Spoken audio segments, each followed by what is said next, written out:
Golden State Media Concepts bring you Book Review Podcast, a haven for bookworms of all ages and the widest genres, from mystery to memoirs, romance to comedy, fantasy to sci-fi. If you love to read, this is a podcast for you. It's the Golden State Media Concepts Book Review Podcast.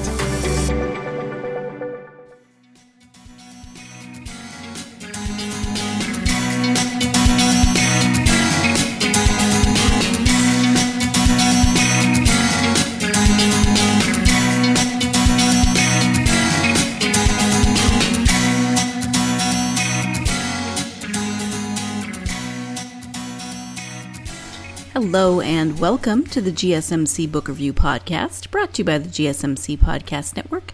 I am your host, Sarah. I am happy to once again be with you to bring you another author interview. Hope you had a great weekend. It is Tuesday of another week in June already, and I had a very nice weekend. We're finally feeling better, my husband and I, so we actually left the house. We both tested negative for over a week, so we actually left the house. Except that then on Sunday we didn't leave the house. We stayed here and we hung out at the pool in the afternoon, and we met some new German neighbors. They're not exactly neighbors. They're staying here for a week, but they're staying in the house of some friends of ours. So we met them and hung out with them and had dinner on Sunday. And yeah, just a really good, relaxing weekend, which we both needed. I mean, we've obviously been spending a lot of time resting because of being sick, but not necessarily relaxing. So soaking up some sun and doing all those lovely poolside activities like sleeping and eating. It was nice. I did get a little bit too much sun, but and not bad. I try to stay in the shade and wear a lot of sunscreen, but I didn't put sunscreen on. I put sunscreen on one less time than I should have. So, I got one spot that's burned. But at any rate, we're not here to talk about my sunscreen habits. We are here to talk about books. And today's author is Rick Lenz, and we're talking about his book, Hello, Rest of My Life. Let me give you the description of that book. When Danny Maitre, an ambitious young 1970s film actor, met Samantha on a blind date and fell in love, he decided he no longer cared about Tinseltown stardom. He still acted sometimes, but he became a writer too. Now married and in their 70s, they find a dog whose faded tag has the name Tally and a Beverly Hills phone prefix from 50 years earlier. Writing a time travel novel in 2021, Danny gets a call from a mysterious, velvet-voiced acting agent. He has a meeting tomorrow in Beverly Hills. Tally, in one of their singular conversations, questions Danny's motives. Now, Danny is in Beverly Hills, not at the meeting, but in the elegant home where he lived in 1974, 47 years ago. He is 27 again, bewildered, but with a second chance at his Hollywood dream. He doesn't want it, because Sam is not in this world. Unhappy in his new now, he realizes his journey back to Kansas hinges on the magic of film. A sharkish agent helps him navigate Hollywood's rocky shoals. A worldly wise teen and a new age fortune teller offer spiritual advice. And a sexy wicked witch throws a monkey wrench in his path. That is the description of Hello, Rest of My Life. It is time travel. I mean, there is time travel present. It's not science fiction. It is really more character driven, more literary fiction, some romance. You get this story of a second chance, story of decisions and choices and relationships, and how every decision that we make affects our relationships, affects the paths that our lives take. And so, yes, it is time travel, but that's really more of a vehicle for the rest of the story and the rest of the characters and how that all plays out in this novel. So let's go ahead and turn now to the interview with Rick, and he can tell you more about this novel, how it came about, etc. Again, the author is Rick Lenz. The novel is Hello, Rest of My Life. Hi, Richard. Welcome to the podcast. Oh, thank you, Sarah. It's very nice to be with you today. And actually I said Richard, but your author name on your book is Rick Lenz. I was reading while I was talking. Your Skype or your Zoom name is Richard. So do you prefer Rick or Richard? I'm used to Rick. I've been called that I was called that since I was 6, I guess. So yeah, that's what I'm accustomed to. So that's fine. I answered it both. That's what I get for reading and talking at the same time.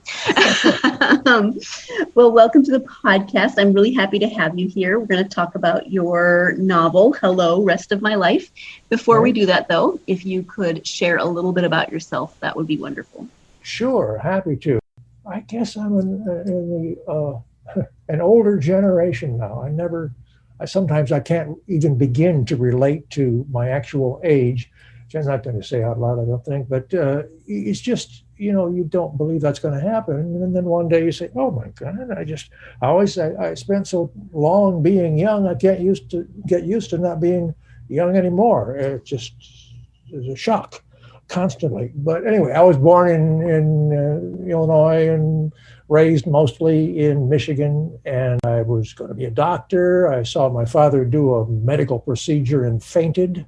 So I dropped out of pre-med, and I was directing a civic theater after I got out of the University of Michigan as a theater major, and directed a theater for a couple of years in Jackson, Michigan. And then I went to New York to try to be an actor, and pretty soon I got work after knocking around a bit and doing a lot of those jobs all actors do to try to keep alive and support a family. I had a wife and 2 sons when I went there, but things got grinding up. And in the meantime, I was while I was trying to become an actor, I was always writing since I was directing that theater. I wrote little plays, boy meets girl, girl meets boy. Hello, how are you? Would you like some coffee? That kind of stuff.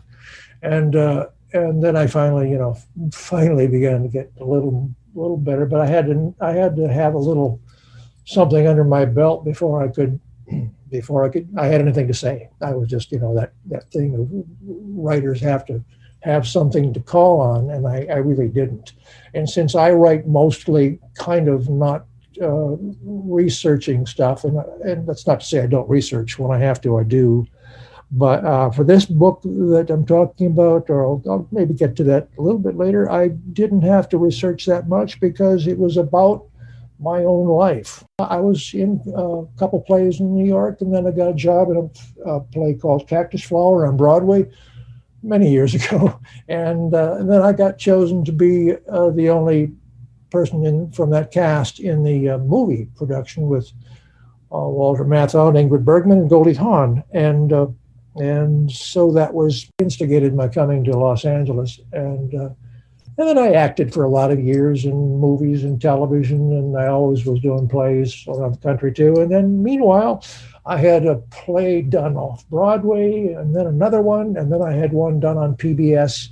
And so I was getting some support that way. But in the last few years, since I've been writing pretty much full time, beginning about 15 years ago, I decided I just wanted a bigger challenge for me. I'd written a lot of plays, and it's a difficult process to go through all that you have to do to get the thing up on stage.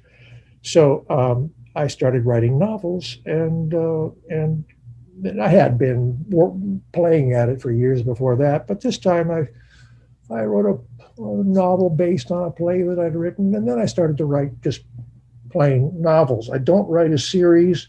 I don't think I'd be capable of doing that. I write, different stories as they occur to me. I think I could just shut up for a minute and let you ask me something, or.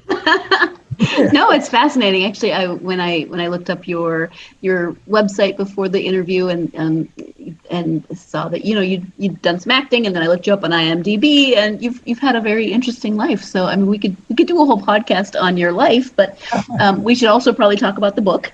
Yeah, it's like a good idea, doesn't it? It does sound like a good idea, but before we get there, we are going to take our first break. When we come back, Rick will be giving an overview of the story and his inspiration for the novel. So stay tuned. You're listening to the GSMC Book Review Podcast, and I will be right back. Golden State Media Concepts bring you the Bible Study Podcast. Reflect and journey the Bible as together we study God's Word and be inspired. Bible study made fun and informative for all ages. It's the Golden State Media Concepts Bible Study Podcast.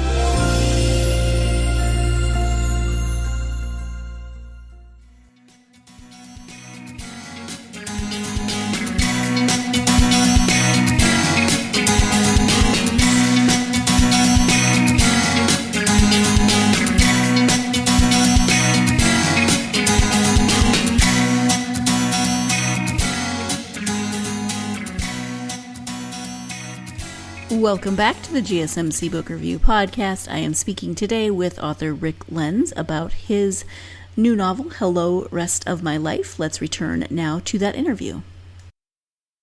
So it is called Hello, Rest of My Life. Can you give an overview of the story? I sure can. It really is, as much as anything I've ever written, it's based on autobiographical stuff. I met my wife, Linda, 42 and a half years ago. And we had a blind date. I think it was maybe my first or second in my life. My first had been years before that. And it was the first for my wife, Linda. And she said, I remember getting to her door and she said, she had a glass of Dubonnet, I think, before I got there, maybe two. And when she came to the door, she looked at me and she said, not bad. She was just a little bubbly from the Dubonnet, and so that was we hit it off, and then I tell you what is maybe what instigated the book, or the kind of thing that generated my writing it, was that after we kind of dated for about a month, I had to go off and do a film. And I said to Linda, I don't want to, keep you, I don't want you to limit yourself while I'm gone. And we've only been together a while anyway, so I don't think we should, keep it just exclusive with us. And then I got home to my apartment that night, and she called me and she said, you don't know what you're missing. And I remember, I don't know what I thought about that, but when I got back from, I think it was Portland, Oregon, where I was working, I said, I called her immediately. And the short version of that is that I've spent the last 42 years knowing exactly what I would have been missing if I hadn't been lucky enough to call back when I got back from Portland. And that's the character who is the protagonist of Hello, Rest of My Life. He gets all the machinations. I won't go into it. He gets back in time to 1974 when he first had a good chance to be an actor, and he had some things going for him. And he gets another chance to do it again, and it's very exciting. And he realizes that this time he knows what to do and what not to do it right, pretty much. And then he kind of stops and says, but there's no, and the wife's name in the book is Samantha. His name is Danny. And he says, but there's no Samantha anymore. I don't have her in my life, and she was what my life had become, or at least that was, an intertwining part of my identity, my whole, reason for being. And so at a very short time into being back in that year, 1974, he says, this is no good. I've got to try to get back if I can possibly imagine. And it's a time travel setting. So he eventually finds a way to go about getting back to Samantha and the time he came from by producing a play, or rather a film, which is the only thing he really knows is, the film business, the theatrical and acting business. And he goes, and I won't, give away the ending, but that's his whole motivation. And basically what the story is, aside from being a time travel story, which is all the usual signposts of that genre are not basically what the book's about. Basically, it is, as maybe you've gathered, a love story, and that pretty much tells you, I think, the kind of a general outline of what it is. It's a lot about the movie making business at that time in Los Angeles. There's a lot about Los Angeles, and there's a lot about, there's a good deal of exploring of, what his life was when he was with Samantha and what it is now when he doesn't know much of anything and has, a callow youth's sort of lack of having his bearings in this world. Not that any of us really do, I don't. But he really doesn't know again. But this time he realizes how much he doesn't know, and that instigates him to move forward and get back to the love of his life, and that's what the book's about. Like you said, time travel is an element in the story, but it really is more about those relationships and absolutely decisions that we make in our life and what those decisions mean for not only our life's course, but also relationships. Initial inspiration to tell this story, because it is, besides the time travel, I'm assuming you have not gone back in time, but besides that, it's very autobiographical. What was your inspiration to write the story? Well, I think I remember that the title of the book, which was, I don't know, something that just floated into my brain years and years ago, and about my wife Linda, which was, it really was the start of my, I had psychotherapy and all the cliche stuff for actors and many people anyway, who had similar experiences to mine.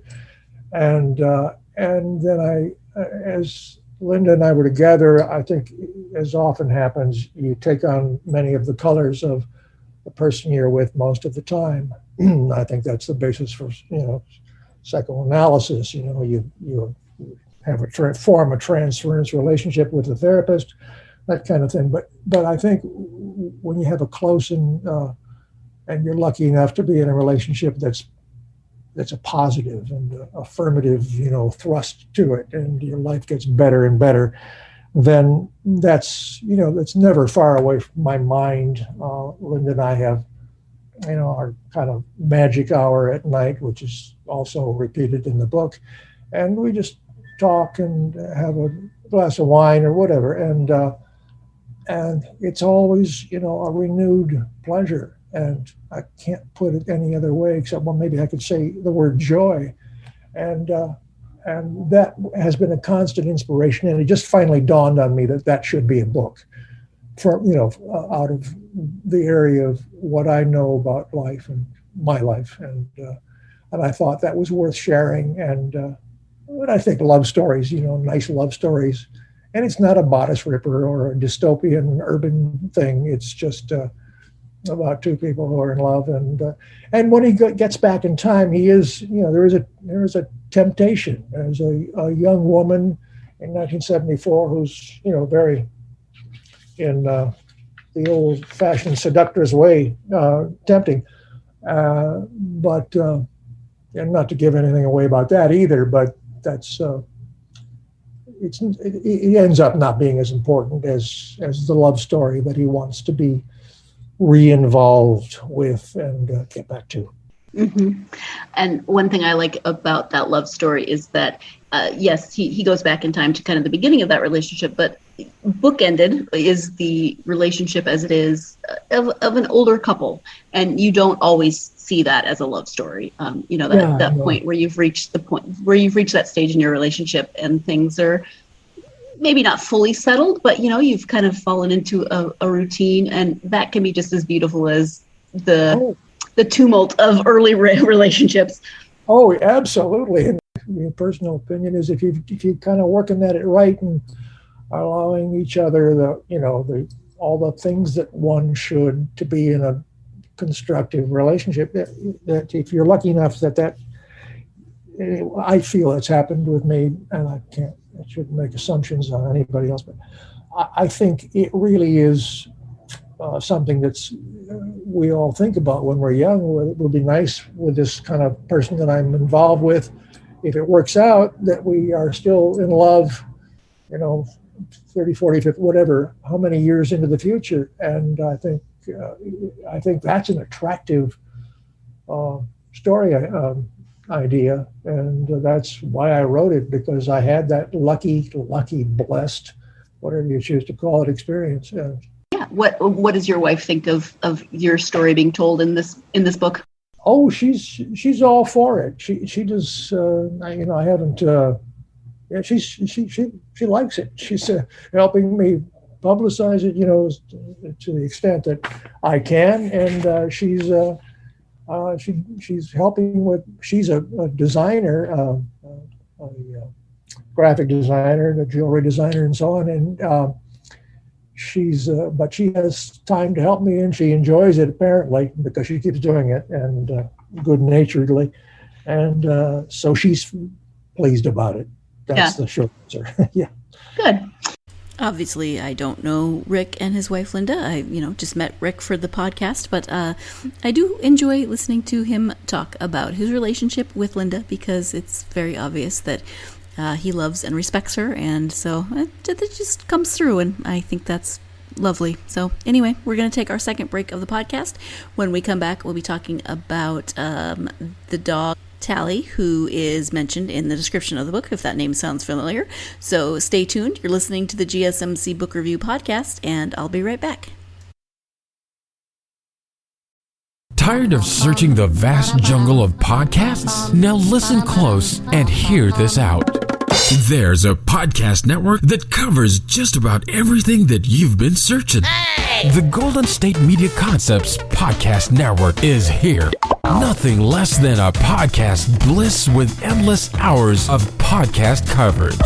From news, sports, music, fashion, cooking, entertainment, fantasy, football, and so much more. So stop lurking around and go straight out to the Golden State Media Concepts Podcast Network. Guaranteed to fill that podcast itch. Whatever it may be. Visit us at www.gsmcpodcast.com. Follow us on Facebook and Twitter, and download us on iTunes, SoundCloud, and Google Play.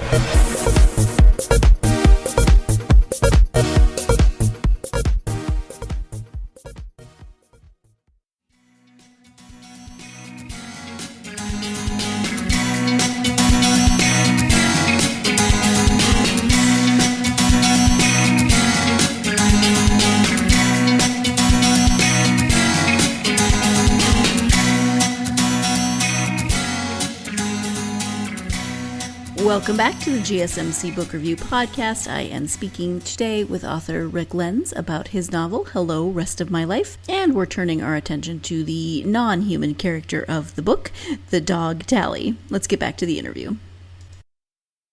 I want to bring up one other character in the book, because it's a character that appears early. With time travel books, you don't want to give too much away, so it's always hard to talk about them. But there is a character in the book who is not a human character.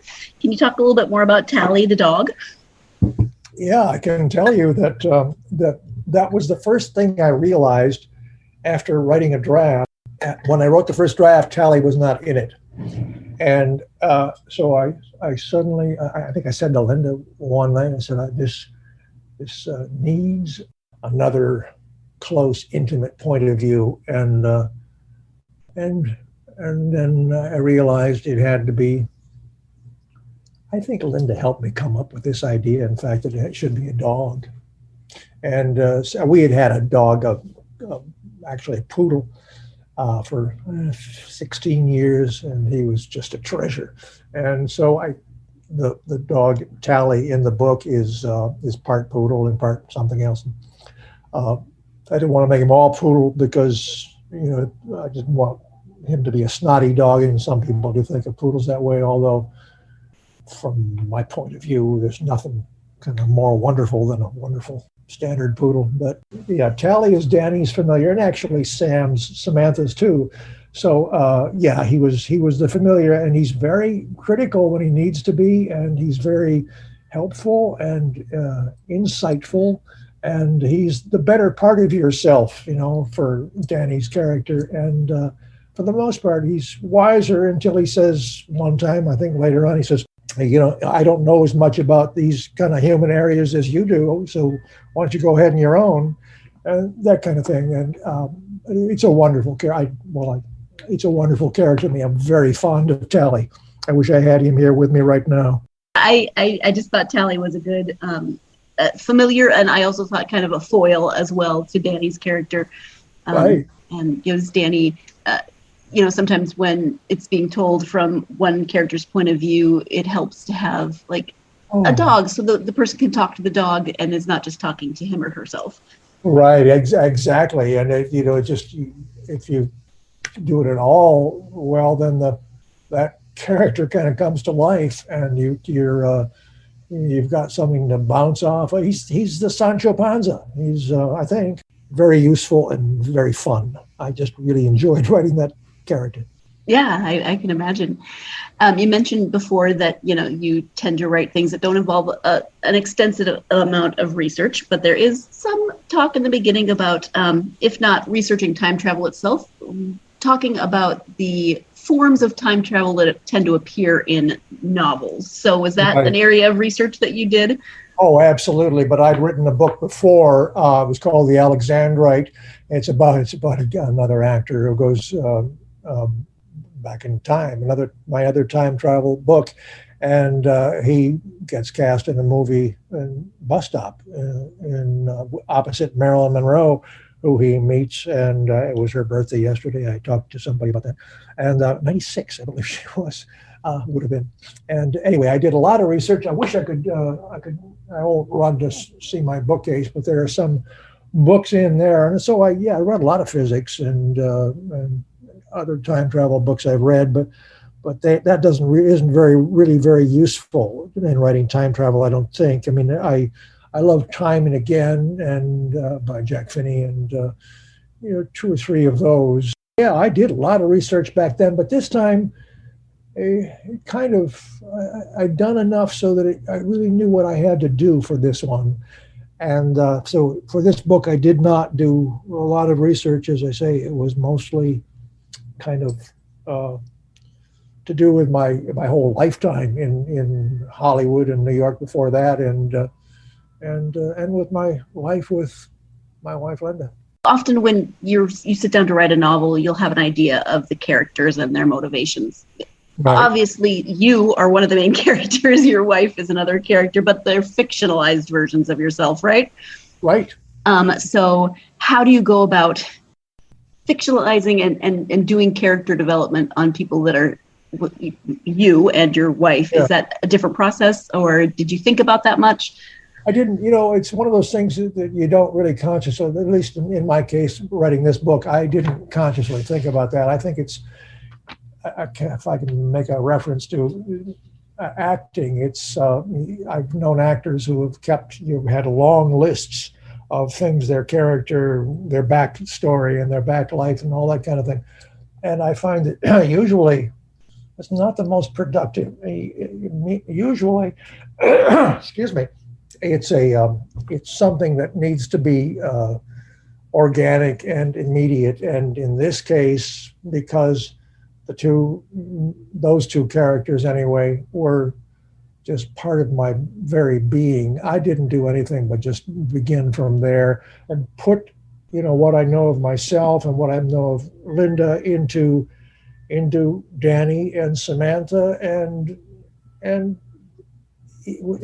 to make a shorter story of all this babbling. I didn't think much about it. I just wrote it. And what I do often when I'm writing scenes or writing characters is I'll sit down and write, 5-10 pages of conversation between them and another character I know better, and see where that leads me. And I get an idea of character that way. And I may, along the way, develop another character, the other character in the scene or scenes that I'm writing. I don't know if that's unique or not, but as I said, I was a playwright, so I think probably that was my experience, and it just helps me develop, what a person is thinking by what they say in a given circumstance. Mm-hmm. You mentioned a few minutes ago that you'd written another time travel or another novel with time travel in it. What about that trope do you feel draws you to including it in your novels? it's not so much the thing itself, although I just, when it came out, I don't know, I don't know when Time and Again came out, but I read it shortly after it was published, I believe, a long time ago. And it just really rocked me. I just loved it. I loved going back to, I guess it was 1880s or so, 1890s in New York. And I was living there when I wrote it. And so I just loved the whole idea of it, but it wasn't so much the idea of writing time travel that interested me or that grabbed me in the creative bone. It was by the creative bone. It was just my life.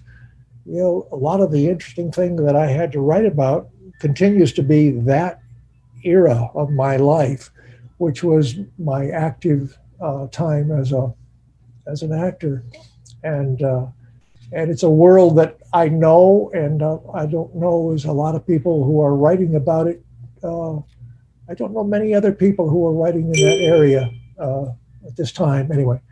Who I have not read anything kind of like what I write, and so it wasn't time travel. It was the idea of that experience, and then if you invent a story that takes place in that time. In the case of the Alexandrite and Hello Rest of My Life, both now, the current time and the late 60s, early 70s, and maybe into the 80s are what I really know and love to write about, and it just works best as a setting for then telling a wonderful story. If I can come up with a wonderful story, and those are gems to pray for. Mm-hmm. Well, and it's, time travel is an element, but it's not, I wouldn't classify this as a time, like it's not sci-fi. It's not a science fiction book. No, not at all. It's romance, if you would, I mean, it's more than romance, but you understand it, it's more about the relationships. It's character driven. Yeah, exactly. Yeah. Are you working on another novel now, or are you working on anything right now? I am. I'm writing. I wrote a screenplay quite a few years ago, and it was based on nothing about Hollywood or acting or any of that. I wrote a screenplay about a Southwest area, mostly Arizona, mystery with a detective who's half Native American and half regular white guy. And he has a therapist, another therapist character, who is full Apache, and that's the relationship, and so it's a mystery adventure thriller with a little bit more in the way of thriller stuff in it. This book that the rest of my life would not anywhere near qualify as a thriller, but that's the basis for the story, and it's really exciting. And I just finished my first draft, and it's now being edited, and so it's an exciting new moment for me. Yeah, that does sound fun. Yeah. Time for our final break of the podcast. When we come back, we'll be talking about the path that Rick took to writing novels instead of screenplays and plays. So stay tuned. You're listening to the GSMC Book Review Podcast, and I'll be right back. Golden State Media Concepts Sci-Fi Podcast. Together we dive into the world of sci-fi and science fiction. From episodes of Star Trek, Star Wars, to The Walking Dead, Resident Evil, all the hot new science fiction movies from the back doors of Marvel or DC. The Golden State Media Concepts Sci-Fi Podcast. You'll never look at science fiction the same way again.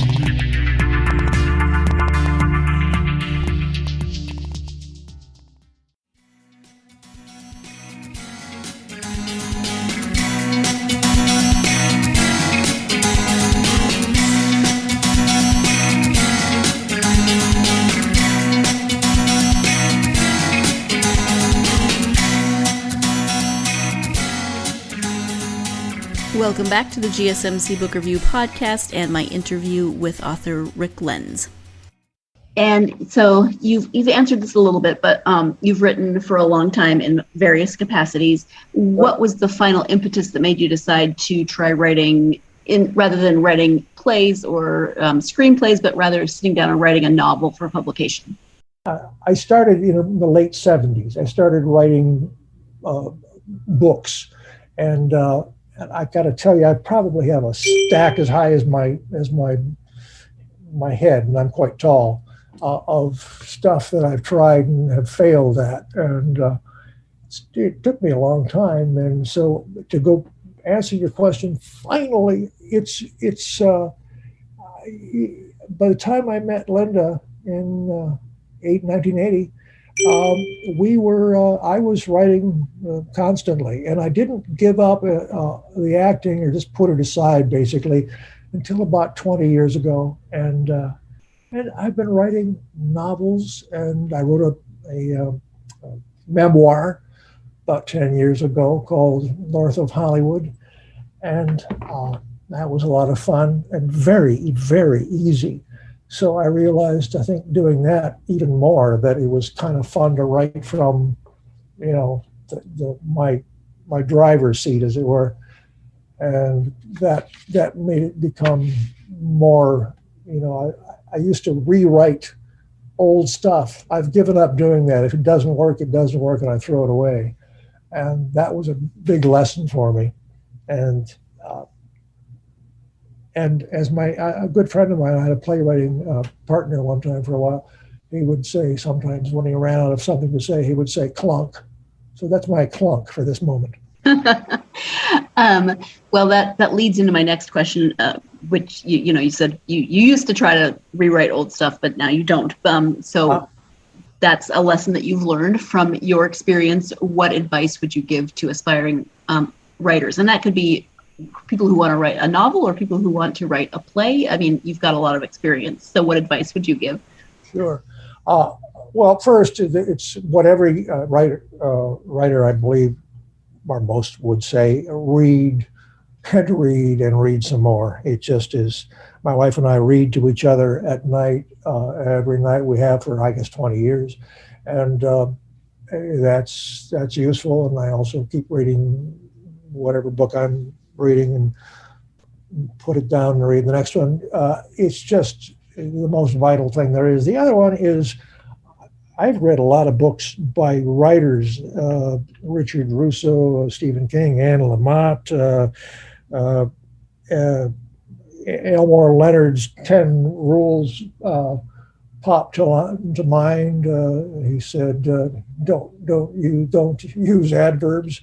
He said, for example, if you look off and say he saw his 15 best friends drop dead on the horizon, you don't have to have it. He suddenly sees 15 friends drop dead on the horizon. You just need the news. And another thing he said in that same area was, don't use all hell broke loose. Those kind of things. There's lots of good advice out there, and there's lots to be learned. I don't think I ever took a writing course after college.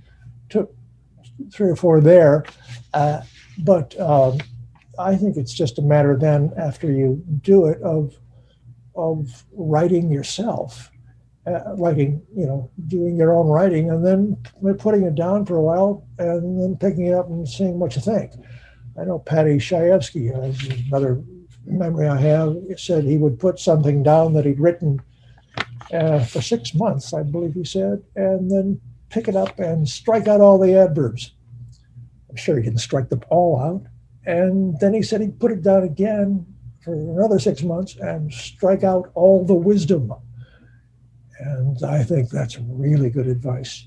I know, because I had a tendency to want to educate the reader, and a novel is not where you go to be educated. It doesn't mean you don't want to write a smart novel that has something to pass on, but you don't want to, it's a playwriting rule is all. You must not have any of your characters preach to the audience, because they hate that.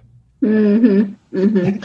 Yeah, you want the research to show, but not be like restarted like an encyclopedia. Yeah, exactly. Yeah, So, yeah. When you read, when you take the time to read for yourself, or when you're reading with your wife, who are your go-to authors and genres? oh my, we do skip all over the place. I like uh, Haruki Murakami. Um, I think I mentioned Richard Russo. Um, um, just walking right to my bookcase with you in my right hand. I read uh, Where the Crawdads Sing, and we often go back to classics too. I love revisiting. Well, we read Don Quixote, both books, a couple of years ago, and we recently read John Cheever. This was Linda and I both, and it was the Wapshot Chronicles. We really tended the Tender Bar, which was made into a not very representative or successful movie, in my opinion. At least it's not as good as the book. There's Stephen King on writing, just lots and lots. John Updike, anybody named John Steinbeck, and Tyler and Lamont. I just love, I just love all that's available to us, and I don't read a lot of current stuff because I do. If somebody says you should read this book or that book, I will do that, but. Very often I find myself going back to Red Huckleberry Finn, if I mentioned that a couple of years ago, again, and it's worth, it's not, you're not going to lose time by duplicating your effort if you read a book, a really good book like that for a second time. That's my opinion. Mm-hmm. No, I agree on that. I know that you have a website, so if you can share that website, and if you're active on any social media where people can interact with you. Sure, I'm on. My website is ricklenz.com, and I'm on Facebook, both professional page, Rick Lenz author, and personal, and I'm on TikTok recently, just giving it a try, and it's interesting because Linda has just been filming me or taping whatever, doing videos for that in the minute or two of just conversation and during our magic hour. And I've enjoyed doing that. And I do YouTubes. I'm going to do more because I know it's part of the territory for being an author these days. All right. Thank you for that. So, Rick, we've talked about a lot of different things during our time together, and it's been so much fun. But is there anything that we haven't covered that you had hoped to bring up? I have one of the things I've decided on TikTok. I've just been chatting with Linda, and then she does the video of it. But one of the things I realized I should do, because I've got a lot of experience, which is an invasive way to avoid saying how old I am. I think it's a good time for me to start talking about, to do a few YouTubes or TikToks or whatever about my creative experience, because I'm also an artist, and so creative arts is my passion, and I'll be doing more and more of kind of that sort of thing on those outlets that I just mentioned.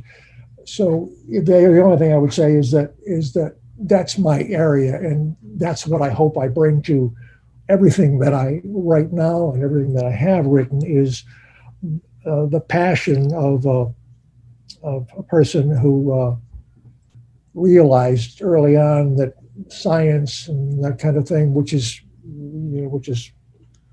I wish more people understood and believed in these days, but it is not my immediate passion, except in my appreciation of it. My passion is the arts, and it's really deep-seated and informs all my work, and I hope that comes through in my writing. Mm-hmm. Thank you for that. That actually reminded me of one other question that I have for you, and that is your author photo in the back of the book.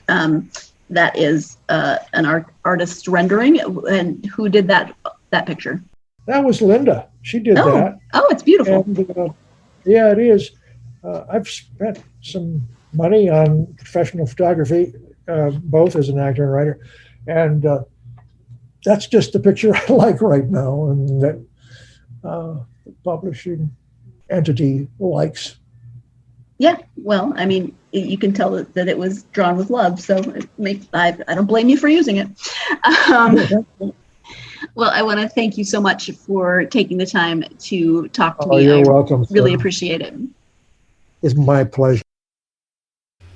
Thank you again to Rick for joining me to talk about the book, but also we had a delightful conversation before and after we were recording, so thank you to him for that. I really enjoyed my time with him the whole time, not only the interview, but the whole conversation was great, so I am appreciative of that. If you are a fan of... if you're a fan of time travel books, but books that are not primarily about time travel is just an element that kind of fuels the overarching plot, then you should definitely check out Hello, Rest of My Life. Also, if you are a fan of books that feature romance, but in a slightly different way than a romance novel. This isn't a sci-fi book. This isn't a romance book.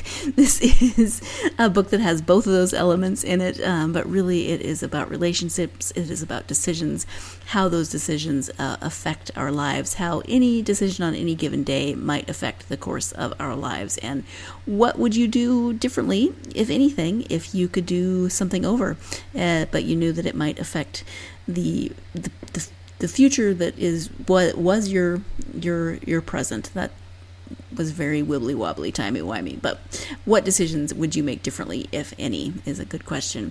If you like those kinds of questions, then you should definitely read Hello, Rest of My Life. Thank you, as always, to you, my listeners.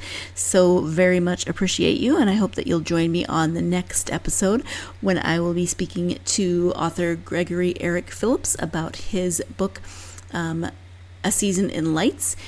That will be on the next episode.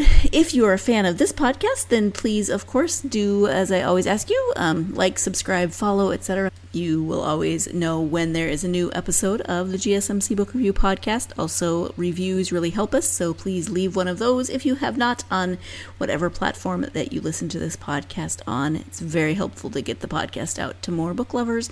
And then, of course, follow on social media, Facebook, Twitter, and Instagram, and TikTok. Love hearing from you. Let me know what you're up to.